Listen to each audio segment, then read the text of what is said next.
Hello everyone and welcome back to my channel. If you're new here, hello, my name is Drew, my pronouns are they, them, and this is my channel where I make videos about my mental health and improving it in hopes that it inspires you all to improve your mental health as well. So, as you all can tell by the title of this video, I am currently coping with an unexpected breakup. The keyword here is unexpected, so I definitely didn't think I would be making a breakup video like this at all, or at least anytime soon. Just to be clear, I won't be talking about any of the details about the breakup nor the relationship. All I will say is we were long distance and the breakup was unexpected. So for today's video, I really just wanted to focus on how I've been coping and processing, as well as what emotions have been coming up for me, and then maybe touch on what's next or what could be next, because my short-term plans are definitely no longer happening. So let's get into it. So right in the middle of January, I got unexpectedly broken up with. And honestly, for the first week,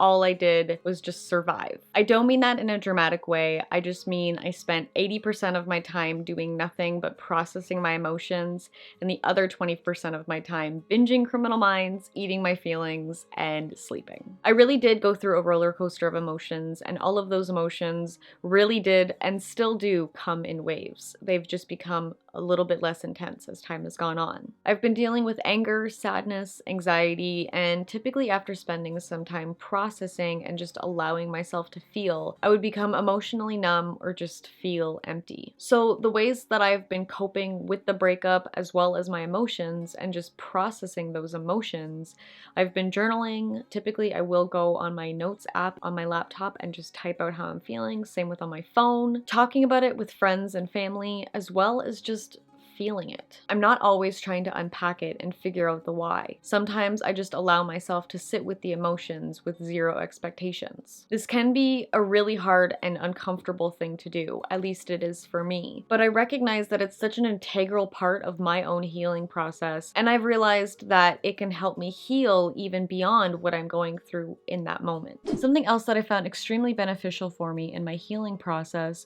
was therapy. My grandma very generously treated me to a therapy session, which was really helpful for me because I was able to get the validation that I needed and the chance to explore my feelings about certain things, as well as make connections in areas that I didn't see a connection previously. I am being purposely vague about that, but I did recognize patterns in places I didn't see before. I also had the chance to talk about coping mechanisms with my therapist because I wanted to do my best to make sure that I wasn't going to bottle up my feelings and prolong the healing process. Finding a balance between coping and distracting myself was extremely important to me, and my therapist did a great job of validating that by basically saying, allow yourself the space to grieve in whatever way that looks like for you. And then she listed that for some, distraction techniques are helpful, and for others, processing immediately through reflection is helpful. But checking in with your mind and body and gently meeting your needs in whatever way you can is encouraged. So like I said before, I was coping and processing my emotions through reflection, but I was also giving myself the space to be distracted by, in this case,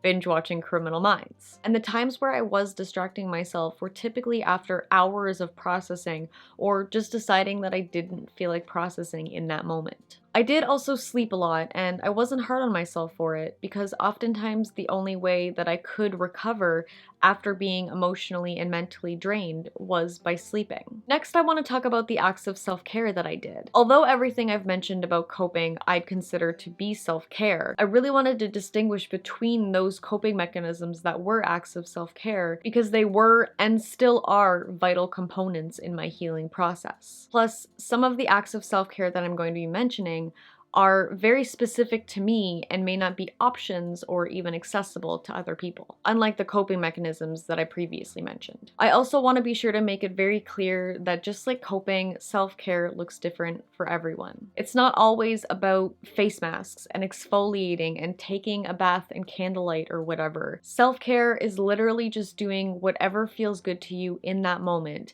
so long as you're not hurting someone else nor yourself. It can also be something that you normally feel too lazy to do, but know you'll feel better once it's done. So acts of self-care I did were temporarily putting all of my projects on hold. I have some video and video series ideas that I'm in the middle of planning, as well as trialing an ADHD project I'm currently working on. So I put all the work I need to do on those projects into a box, figuratively speaking, and put that box away until I felt ready to take on those projects again. I was gonna say hopefully by the time you're seeing this video, I will be ready or close to ready to open up that box again, but the box is open. And it's been open for a little bit now. So anyway, along with that active self-care, I've also just been giving myself the space to just not do anything I don't feel like doing, which I'm extremely grateful that I have the privilege to make that choice for myself. Not paying rent where I'm currently living really gives me that privilege and flexibility. But if I didn't have that flexibility, extending that space for myself in areas where I do have that option would be what I would do instead. My last two acts of self-care were making my only priority for the first several days be maintaining my basic needs. So eating, drinking water, and sleeping. Although I didn't force myself to eat any healthy foods if I didn't feel like it,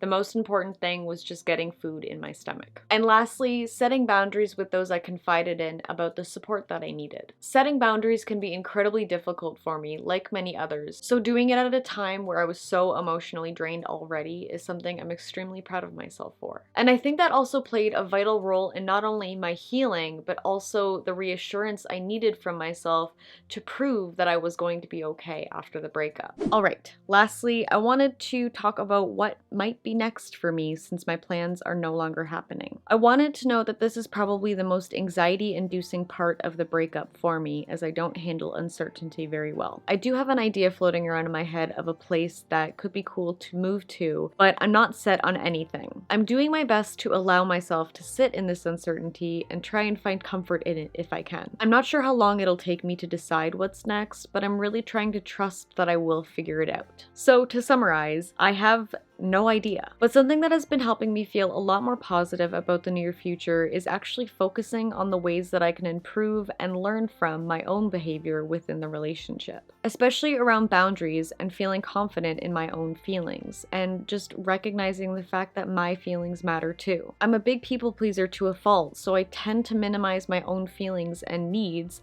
which is actually something my ex-partner called me out on, which I am very grateful for because now I'm more aware of it and can work on unpacking it. And hopefully with that, I can start correcting that behavior and unlearning it within my current relationships, just like the way I've been practicing and will continue to practice working on my boundaries. So as my final word for this video, I just wanted to say that if you're going through a breakup, unexpected or not, or just a hard time, just know that your feelings are valid and remember to be patient with yourself. It may not feel like it right now, but you will get through this. And just know that you are never ever alone. If you found this video helpful, please be sure to hit that like button down below because it really does help to support my channel. As well as hit the subscribe and notification bell to be notified about all of my future videos that I will be posting. And in between uploads, please be sure to keep up with me on social media, which are always the pinned comment in the comments. Please don't forget to be gentle with yourself because you absolutely deserve it. Thank you all so much for watching, and I will see you all next time. Bye! My name is Drew, and this is my channel where— no, fuck, I fucked it up. What is happening with this eyelash? It just keeps getting stuck. What emotions— oh, I keep getting distracted by that fucking eyelash. On how I've been coping— no. Yeah, that's right. Fuck me sideways, bro. I was so close. And I also had the chance to talk about coping mechanisms. Although everything that I mentioned— where can I sit next? I feel like I'm running out of spots. That's a reflection. Hey Google, how do you say uncertainty? That's pronounced uncertainty. Uncertainty. Okay. I think I'm done. I think I'm done. Thank you guys. Fuck, I keep doing that.